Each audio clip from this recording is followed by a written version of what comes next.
Assalamu alaikum. Okay, well, thank you all for paying attention to this very important conversation.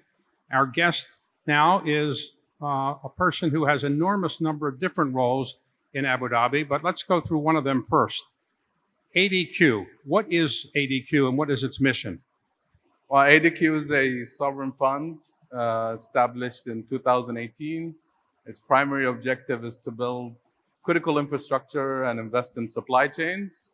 It's built off the back of existing assets that we took over from the government in 2018 in ports, airports, airlines, sewage, power, water, networks, all the way through to hospitals, food security, and of course, pharmaceuticals and critical mining. Okay, now where did the Q come from? I know where Abu Dhabi AD came from. Where did the Q come from? It's a bit of a secret, but we'll divulge it. Everybody here, nobody will tell anybody. Yeah, can't control it at this point. I think there's a bit of a branding story. I won't go into that, but the Q stands for Qabada, which means holding in Arabic, and AD is Abu Dhabi, of course. Okay, so that's one of your jobs, but you have another job that is get people to invest in Abu Dhabi's, right? Well, my second role is the Minister of Investment for the federal government, and it has two critical roles. One role is directing investment outward, where the UAE sees it's a priority, and then attracting investment into the UAE. And what's more important to you? Getting which of these jobs is more important? And how do you decide to spend half your day on one and half your day on the other? I don't get to decide. I think leadership decide which one gets priority in a given day. That being said, we do manage critical infrastructure for the nation and supply, for example, power to everyone other than Sharjah and Dubai. And so one would argue, is that as important as directing investment into the country? The answer probably would be yes. So I have to be a bit balanced. Now, you grew up in Abu Dhabi. How has the country changed the most since you grew up? Very different.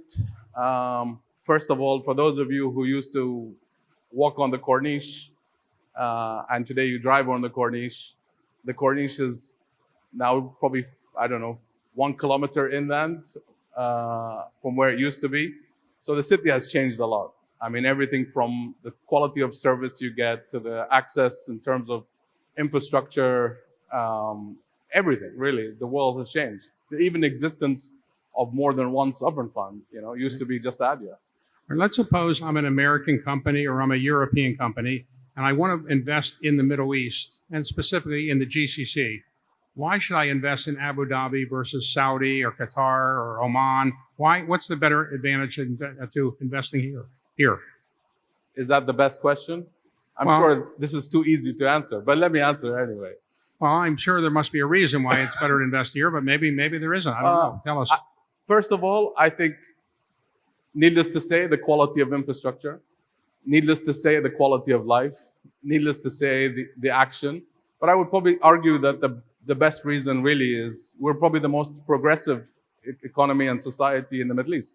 And so I don't think anyone has been more advanced or willing to change as fast as we are. So I would argue there is no other place to go to. Okay. Now, some people who are not familiar with this part of the world might say, what's the difference between Dubai as a place to invest in and Abu Dhabi? What would you tell people is the principal difference between Abu Dhabi and Dubai? Well, I'm in Abu Dhabi's neighborhood, so I have to be careful here. I may not be able to leave the room. I would say the UAE as a whole, Abu Dhabi, Dubai, Ras Al Khaimah, everyone has an equal opportunity for investment. Today, the casino in Ras Al Khaimah, there is no other like it in the middle of all the UAE. Right. So there's an opportunity to invest around hospitality. There's hospitality in Abu Dhabi around the new islands, and there's hospitality in Dubai around some of the existing features. So the opportunity is there across the UAE. Each one has a unique value proposition, which they can describe better than I can. Mm-hmm. I think every investor should be given a choice. We don't force anyone to go anywhere, but there are clear winners in certain sectors, and you should focus on your sector. Many of the countries in the GCC and other countries in the Middle East are trying to wean themselves off of oil and natural gas. How long do you think it would take before Abu Dhabi really doesn't care whether it's producing oil or not? Would that be 10 years, 20 years, 30 years from now or more?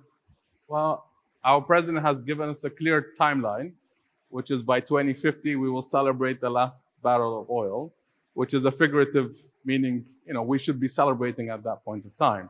We're today 70% non-oil-based economy. And so is it another 5 years or 10 years? One can argue, but it's somewhere in there, that space. And where does ADQ get its money from? Does the government give you money, or how do you get money to do all these investments? Well, in our early days, we were seeded with assets, which were giving us cash returns. And so those assets today are our main source of capital. And we're going to continue to capitalize on the existing portfolio to create new investment opportunities. So have people ever come to you requesting money, and you said they're so brilliant, so talented, so charismatic, you gave them money on the spot? Has that ever happened? It hasn't happened yet while I'm the CEO. Okay. Because if I would, there's something called Abu Dhabi Accountability Authority, which would probably pick me up and send me to jail. So Does that's anybody not good governance. Has anybody ever come to you who made a presentation, they asked you for money, they were so bad that you were embarrassed that they were so bad and you just wish they would go away? There's countless of those. Those happens a lot. It's probably 95% of those pitches are worthless. And which people come in are the most arrogant? Are they the Americans or the Europeans, or is there a race for that? Too many. I don't know. You're not going to answer that one. Okay. I can't answer that one. So when you're looking for an investment to make for ADQ? Can I answer? I actually argue the most arrogant are those who think that we still ride camels. And they come here expecting, and they say, we're surprised. We didn't expect to see this. Well, we still think we're on camels. Well, when you go to the United States on visits and you tell them you're from Abu Dhabi, do they know where that is? Well, they call it Abu Dubai. But that being said, yes, most people today versus 10 years ago know Abu Dhabi a lot more than they used to. Dubai used to be a stronger brand. I would say Abu Dhabi, especially in the financial world, has become. Now, you have 5 or 6 siblings, is that right? Well, I have from my mother 8, yes. 8. And were you the favorite child? I may be today. Today. But Does your mother call you with investment? I think my sister's in the background, my brother somewhere, so they're probably feeling jealous. Does your mother call you with investment advice ever? Who? Your mother. My mother. No. She does say what she should do with her money. Okay. Which I tell her, no, just leave it where it is. So. All right. Yeah. And so today, the area that you find most attractive for putting money out for the next 5, 10 years, is that artificial intelligence? Are there technology, or is it infrastructure? Where do you think the greatest return, risk adjusted, is going to be? It depends if you're asking this question from an ADQ lens or you're asking this from a global lens. Are you asking it from an ADQ lens? From ADQ. From an ADQ lens, we are not an investor in technology. We believe our strong suit is around infrastructure and supply chains. And so what we're going to continue to focus is on infrastructure. And we believe there is a return to be made in the infrastructure space, given our long-term horizon. So we're differentiated in that way. Now, you work around the clock. You're famous for working around the clock. What do you most enjoy about your job? Is it people giving you exciting ideas to invest in, or helping your country? What is it that you actually enjoy the most? Well, I don't know. There's something about it that's addictive. It's, it's a sport to me. How do I make today a better day? How do we create more value today? How do we extract more value? You're constantly thinking. You can never have a dull day. You can have a tiring day where you just say, I want to stop thinking. But every day is a challenge. Every day is different. You can never have the same day again. For young people who are, let's say, teenagers, and they're figuring out, should they go to college outside of Abu Dhabi and get their schooling outside of Europe, United States, or they stay here? Does it make a difference? You stayed here, but does it make a difference in your view whether you get educated outside Abu Dhabi or stay here if you want a career in Abu Dhabi? I would argue that it doesn't matter where you study. It used to be. I think people would associate you with a college or a university. I don't believe that's important. I've never believed it's important. when I was younger, I believed it was important. I felt it was important for me to study abroad because that would give me the highest probabilities of success. Knowing what I know today, I think it's all about your hard effort and what you commit to. And when you've made an investment and it did not work out or as well as you wanted to do, what was the principal mistake? The people, the concept, the timing? What is the mistake that you feel you and your team have made where in deals it didn't work out? What was the mistake? I think the most common mistake is, and it's hard to say, but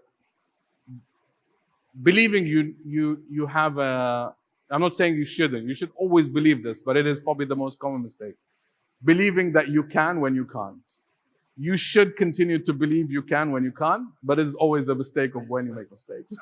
I mean, it's counterintuitive, but you have to make mistakes to be able to continue to grow. But it's probably the biggest reason you make mistakes is you believe you can and you actually can't. And when you make an investment for ADQ, is it a 5-year return you're looking for, 10 years, 15? How do you judge the success of your investments? How long a time frame? Well, I mean, there are valuations, and we look at valuations as if we needed to exit in a 5 or 10-year horizon, depends on the asset. But we're actually buying it to hold for a very long term. So we're thinking about generational. How can we actually build platform businesses that can survive me as a CEO, my next CEO, and the guy after? So our power company, Taqa, we've owned it for the last 25 years. We're probably going to own it for another 100 years. So how do we keep it growing? So for somebody who wants to have the kind of job you have, what is the skill set that you think is most helpful? Being good in math, being good in economics, being good at engineering, reading a lot, talking well. What is the skill set that you recommend to young people to get? I don't think there's every CEO is successful for a different reason. I think every CEO has an edge that makes him unique and different. I can't say that every CEO out there is the same as me. And so how can I say it's what I have? But I would say willingness to learn is probably up there on the top. Final question, we're out of time. So when people visit you in Abu Dhabi and they've never been to Abu Dhabi before, what are they most surprised about? What do they tell you they didn't expect or that they are most pleased or to see? I think what they tell us and what they're thinking are two different things. I think what they tell us is they didn't expect to see the shiny buildings. I think what they're thinking is they didn't think we were so educated and capable. So I think they're two different things. But we're being presumptuous in that. They don't ask you where the camels are, right? But maybe I ask you a question. I know we've run out of time. Right.